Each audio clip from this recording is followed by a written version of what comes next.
આવતીકાલે અષાઢ વદ એકાદશી રાજકોટ ગુરુકુળ સંસ્થાન પરિવાર એ પારિવારિક સભા આવતીકાલે રાત્રે 9થી 10:15 કે 10:30 જે થાય, પણ દરેકે નાના મોટે જોડાવાનું છે.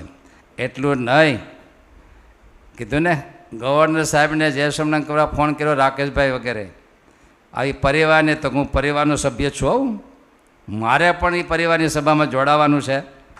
કીધું ભાઈ તો 5 મિનિટ મારે બોલવું પડશે, તો એનો વાંધો નહીં કે હું મારી વાણી પવિત્ર કરીશ, પણ હું પરિવારનો સભ્ય છું, હું પરિવારની સભામાં જોડાઈશ. આવડા મોટા પદ ઉપર જોડાવ તો તમારું પદ કેવડું એ તો કયો. અવશ્ય ગુરુ મહારાજનો સંદેશ છે, આજ્ઞા છે.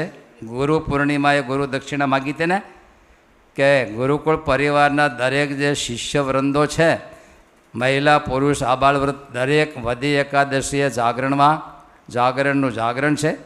અને આટલા હજારો ભક્તોની વચ્ચે માનસભાવથી બેસવું, આટલા સંતોની વિશાળ ફોજની વચ્ચે આપણે માનસભાવથી બેસવું મોટો લાવો હોય.